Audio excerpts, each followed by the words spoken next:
இந்த அற்புதமான ரத்தினங்கள் எல்லாமே எங்க விஜயநகரத்திற்கு கொண்டு வரப்பட்ட விசேஷ காரணம் என்ன? சொல்ற மகாராஜா, 12 வருடங்களுக்கு ஒரு முறை இந்த ரத்தினங்களோட சக்தி ரொம்பவே அதிக அளவுல இருக்கும். அப்படிப்பட்ட சமயத்துல இந்த ரத்தினங்கள் எங்க இருக்கோ அந்த ஒரு இடத்துக்கு அந்த நேரம் ரொம்பவே நல்லதா அமையும். ஆனா மகாராஜா, இப்படி ஒரு நல்ல நேரம் நம்ம கல்யாணத்துக்கு அப்புறம் முதல் முறையா வந்திருக்கு.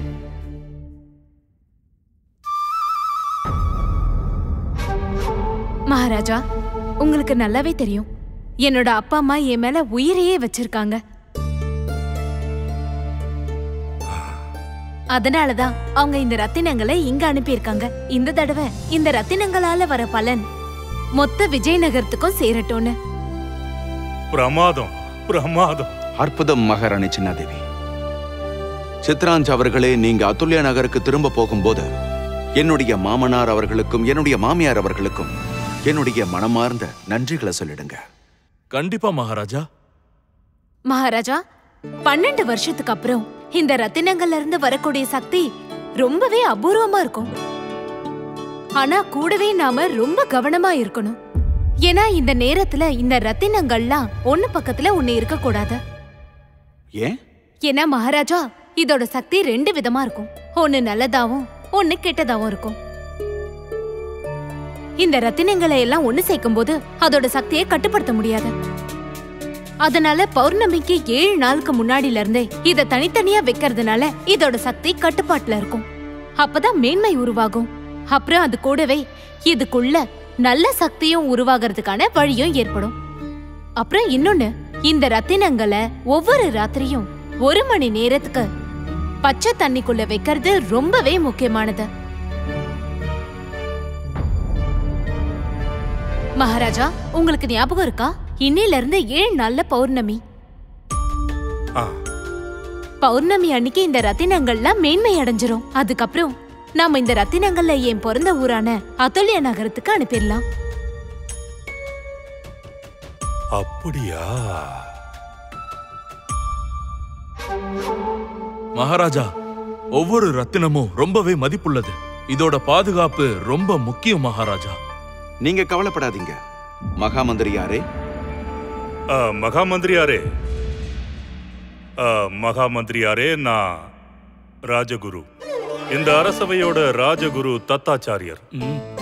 நம்ம குருவுக்கு இதே வேலையா போச்சு. எப்ப பாரு தன்னைத்தானே புகழ்ந்துகிட்டே இருக்கணும். சரி, இத சொல்லுங்க, இந்த ரத்தினங்கள் இருக்கு இல்லையா, அத ஒவ்வொரு ரத்தினங்கள்ல இருந்தும் எவ்வளவு தூரத்துல வைக்கணும்?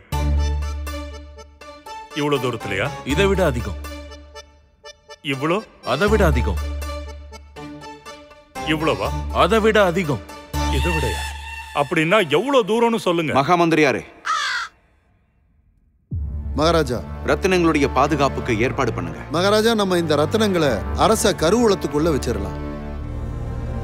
மகாமந்திரியாரே, இந்த ரத்தினங்களை நாம தனித்தனியா வைக்க வேண்டியிருக்கும்.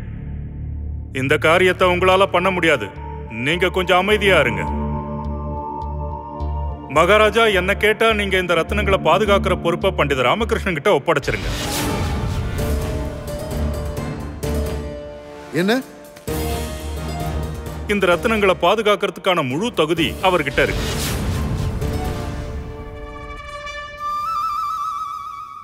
சரியா சொன்னீங்க குருஜி. பண்டித ராமகிருஷ்ணா. சொல்லுங்க மகாராஜா. ரத்தினங்களை பாதுகாப்பா வச்சுக்க வேண்டியது உங்களுடைய பொறுப்பு. இல்ல மகாராஜா. பண்டித ராமகிருஷ்ணா, என்னோட உத்தரவை நீங்க மீற போறீங்களா? இல்ல மகாராஜா, நான் என்ன சொல்ல வரேன்னா, நான் இப்ப என்ன சொல்ல வர? உன்னால ரத்தினங்களை பாதுகாக்கிற பொறுப்பை ஏத்துக்க முடியாதா? இல்ல மகாராஜா, நான் என்ன சொல்ல வரேன்னா, நாம ஏன் இந்த 7 ரத்தினங்களையும் தனித்தனியா 7 பேர்கிட்ட பிரிச்சு கொடுக்க கூடாது? அப்படி பிரிச்சு கொடுத்தா யார்கிட்ட ஒப்படைக்கிறோமோ அவங்க முழு கவனமும் அந்த ஒரு கல் மேல மட்டும்தான் இருக்கும். அதே மாதிரி இந்த ரத்தினங்களும் பாதுகாப்பா இருக்கும். என்ன இது? அற்புதம் பண்டித ராமகிருஷ்ணா, நீங்க சொன்னதுதான் சரி. இப்ப இதனால ஒரு ரத்தினம் என்கிட்ட இருக்கும்.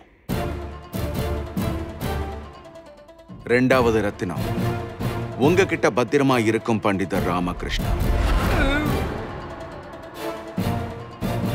பண்டித ராமகிருஷ்ணன் நல்லா மாட்டிக்கிட்டான். குருஜி, 3வது ரத்தினம் உங்ககிட்ட இருக்கும். தான் வீசின வலையில தானே மாட்டிக்கிட்டாரு குரு. என்கிட்டயா? என்கிட்ட எதுக்கு? ஏதாவது பிரச்சனையா குருஜி? இல்ல மகாராஜா, எந்த பிரச்சனையும் இல்ல. எனக்கு ரொம்ப சந்தோஷமா தான் இருக்கு. நீங்க பெரிய மனசு பண்ணி இந்த பொறுப்பை என்கிட்ட ஒப்படைச்சிருக்கீங்க. அற்புதம். 4வது ரத்தினம் கோத்வால் அவர்களே உங்ககிட்ட இருக்கும். 5வது ரத்தினம் நம்மளுடைய மகாராணி சின்னாதேவி கிட்ட இருக்கும். 6வது ரத்தினம் மகாமந்திரி யாரே, அது உங்ககிட்ட தான் இருக்கும்.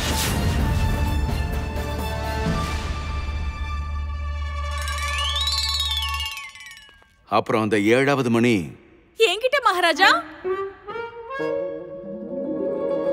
மகாராணி திருமலம்பா, உங்களுக்கு ஏற்கனவே நிறைய வேலை இருக்கு, அதனால நான் இல்ல மகாராஜா, அந்த 7வது ரத்தினத்தோட பொறுப்பை நான் ஏத்துக்கிறேன். என் ரத்தினத்தோட பொறுப்பையும் நீங்களே எடுத்துக்கங்க மகாராணி திருமலாம்பா. குருஜி. இல்ல மகாராஜா, அது வந்து நான் மகாராணி அவர்கள் மேல உள்ள மரியாதையில சொல்லிட்டேன். சரி, அந்த 7வது ரத்தினம் மகாராணி திருமலாம்பா அவர்கள் கிட்ட இருக்கும். ரொம்ப நன்றி மகாராஜா.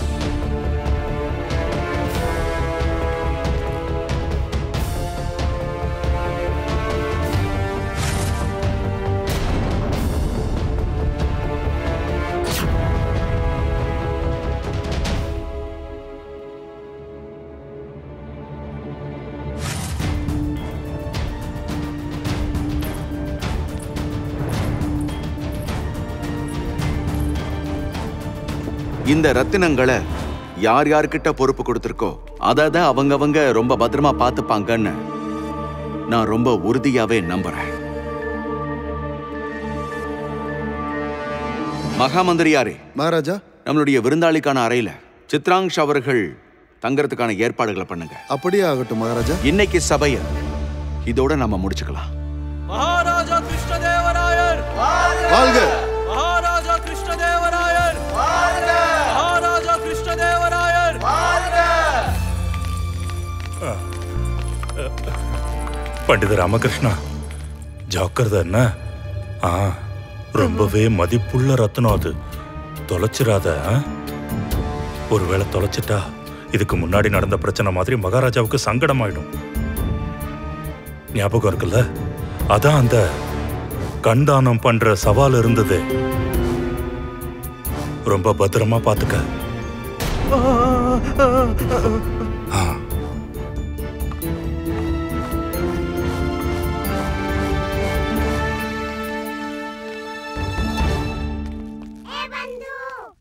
குருஜி இப்ப சொன்னதெல்லாம் உண்மைதான் ராமா. உயிரை விட அத பத்திரமா பாத்துக்கோ. முன்னாடி நடந்த சம்பவம் ஞாபகம் இருக்குல்ல?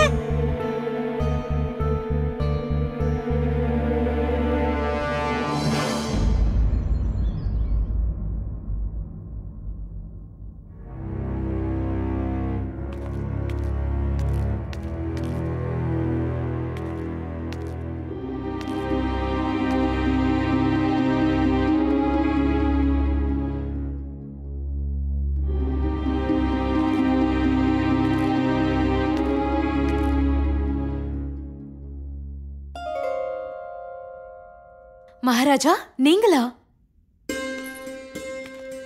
நீங்க எப்ப வந்தீங்க மகாராஜா? நீங்க என்ன பத்தி யோசிச்சு மெய்மறந்து போனப்ப. மகாராஜா, நான் உங்களை பத்தி இல்ல, இந்த ரத்தினத்தை பத்தி யோசிச்சுட்டு இருந்தேன். கண்டிப்பா கண்டிப்பா. நான் மறந்தே போயிட்டேன். பொதுவா பெண்களுக்கு எல்லாத்தையும் விட ஆபரணங்களை தானே பிடிக்கும். அப்படிலாம் இல்ல மகாராஜா. இந்த ரத்தினத்தை பார்க்கும்போதே எனக்கு சின்ன வயசுல நடந்த ஒரு விஷயம் ஞாபகத்துக்கு வருது. 12 வருஷத்துக்கு முன்னாடி எங்க ராஜ்யத்துல இந்த ரத்தினங்களை கடத்தணும்னு ஒரு பெரிய சதியே நடந்துட்டு இருந்தது. எங்க வீரர்கள் எச்சரிக்கையா இருந்ததால சதியை எப்படியோ தடுத்துட்டாங்க. ஆனா எங்க நாட்டோட சில வீரர்கள் இத பாதுகாக்கும் போதே அவங்களோட உயிரை இழந்துட்டாங்க. அவன் ரொம்ப விசித்திரமான திருடனா இருந்தான். அவனை எப்படியாவது பிடிச்சிடணும்னு இருந்தேன். மகாராணி சின்னாதேவி, நடந்தது எல்லாத்தையும் மறந்துருங்க. எப்பவும் கெடுதல் தான் நடக்கும்ன்ற அவசியம் இல்லை. யோசிக்காதீங்க. இப்போ உங்களுடைய எல்லா ரத்தினங்களும் விஜயநகரத்துல ரொம்ப பாதுகாப்பா இருக்கும். கண்டிப்பா மகாராஜா.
நான் எவ்வளவு பெரிய அறிவாளியில எனக்கு கொடுத்த ரத்தினம் ரொம்ப பத்திரமா இருக்கு. யாருமே கனவுல கூட நினைச்சு பார்க்க மாட்டாங்க. மகாராணி சின்னாதேவி பிறந்த வீட்டுல இருந்து வந்த அந்த ரத்தினம் சமையல் அறையில அரிசி பாத்திரத்துல இருக்கும்னு அப்பப்போ எனக்கு என்னையே புகழ்ந்துக்கணும் போல இருக்கும்.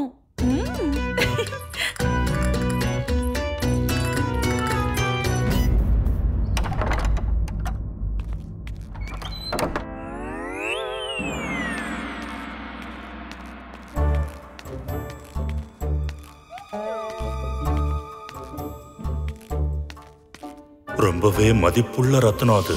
தொலைச்சிடாத. ஒருவேளை தொலைச்சிட்டா இதுக்கு முன்னாடி நடந்த பிரச்சனை மாதிரி மகாராஜாவுக்கு சங்கடமாயிடும். ஞாபகம் இருக்குல்ல? அதான் அந்த கண்தானம் பண்ற சவால் இருந்தது.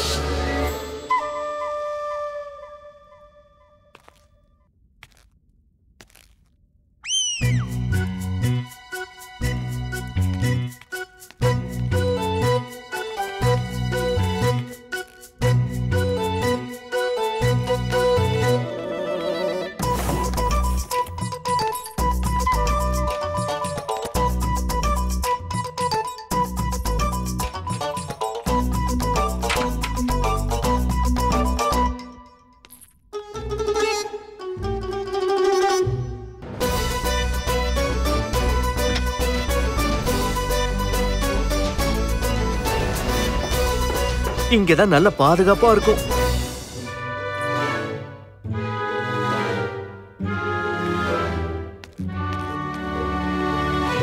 மறந்துட்டேன். அப்புறம் சாரதா, மொழிபெயர்ப்பு வேலைக்காக நான் குருதேவரோட வீட்டுக்கு போறேன். வெளியில பயங்கர வெயிலா இருக்கு. தலையில போட்டுக்க ஏதாவது கொண்டு வாங்க. சரிங்க, உடனே கொண்டு வரேன்.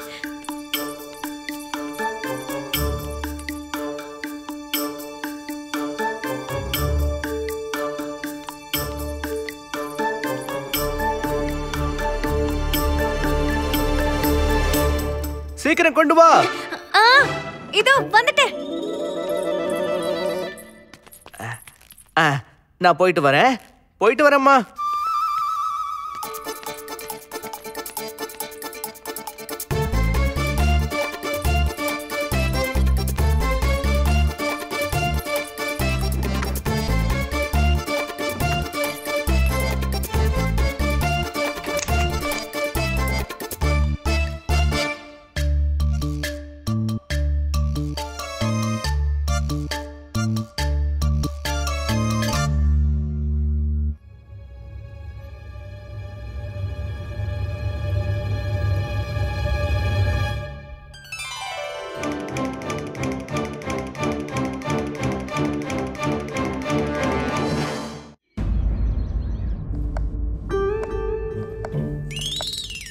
மணி, ஒருவேளை நம்ம குருக்கு அந்த ரத்தினத்தை பாதுகாப்பா வைக்கிறதுக்கான இடம் கிடைச்சிருச்சுன்னு நினைக்கிறேன். அதனாலதான் அவர் அதை ஒளிச்சு வச்சுக்கிட்டு நிம்மதியா உட்காந்துக்கிட்டு இருக்காரு போல. இல்லைன்னா பதட்டத்துல நோய் நோயின்னு கத்திட்டு இருந்திருப்பாரு.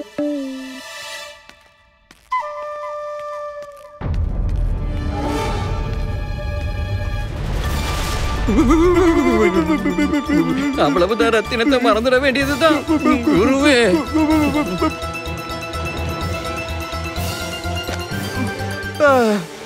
வணக்கம் குருதேவரே. அட பண்டித ராமகிருஷ்ணர். ஆமா, இவர் தானா? வெளியில பங்குனி வெயிலு பல்ல காட்டிக்கிட்டு இருக்கு. என்ன சொல்றதுன்னே தெரியல. சூரிய தேவர் எல்லாரையும் சுட்டு எரிக்கிறாரு. அடடா பண்டிதர் ராமகிருஷ்ணா அவர்களே, உங்களோட துணி எவ்வளவு அருமையா இருக்கு. இல்ல, இங்க பாருங்களேன். அட, இந்த மேல செஞ்சிருக்கிற கைவினையெல்லாம் எவ்வளவு அழகா இருக்கு, அற்புதமா இருக்கு. ஆமா, என் மனைவி சாரதா இத அவ கையால பண்ணிருக்கா எனக்காக. அப்படியா? சாரதா தேவி அவங்களுக்கு கைவினையெல்லாம் செய்ய தெரியுமா? இது மட்டும் கிடையாது, அவளுக்கு இன்னும் பல கலைகள்ல அறிவு இருக்கு. உதாரணத்துக்கு பாரு பண்டித ராமகிருஷ்ணா, நீங்க சாரதா தேவியோட கைவினை கலையை பத்தி புகழ வந்தியா, மொழிபெயர்ப்பு பண்ண வந்தியா? நான் மொழிபெயர்ப்பு வேலைக்கு தான் வந்திருக்கேன் குருதேவா. அப்படின்னா ஆரம்பிக்க வேண்டியதானே? அப்புறம் நீ இப்படி திடீர்னு இங்க வந்து நிக்கிறல்ல, இனிமே அப்படிலாம் பண்ணாத. இனிமே வரத்துக்கு முன்னாடி எனக்கு சொல்லி அனுப்பிட்டு அதுக்கப்புறமா வா. சரி குருதேவரே, அப்ப சரி. என்னால ஏற்பட்ட கஷ்டத்துக்கு வருத்தப்படுறேன். சரி, நான் ஒண்ணு பண்றேன். மகாராஜா கிட்ட அனுமதி வாங்கி உங்களுக்கு தொல்லை கொடுக்காம வேற ஒரு நபர்கிட்ட நான் உதவி கேட்டுக்கிறேன். சரியா? இப்ப நான் கிளம்புறேன். அட நில்லு பண்டிதர் ராமகிருஷ்ணா, கோவிச்சுக்கிட்டு போறியா? இத பாரு, இவ்வளவு வெயில் அடிக்கும் போது வெளியே போனா காஞ்சு போயிடுவேன். அது மட்டும் இல்லாம என்னை விட வேற ஒரு நல்ல குரு உனக்கு எங்க கிடைக்க போறாங்க? அதனால தானே குருதேவா தினமும் உங்ககிட்ட வந்துடுறேன். இதுக்கு ஒன்னும் குறைச்சல் இல்ல. சரி, உக்காரு.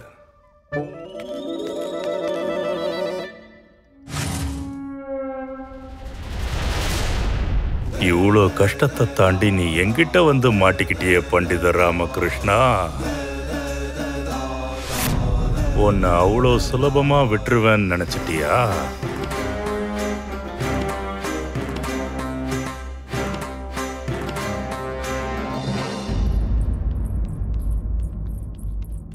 இது பாருங்கம்மா, உங்க பையன் என்ன எடுத்துட்டு வந்திருக்காருன்னு.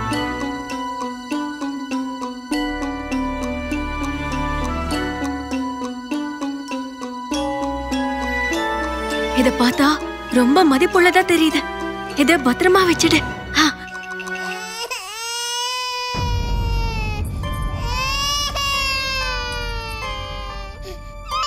மா, இவனை பாருங்களேன், அழுதுட்டே இருக்கான்.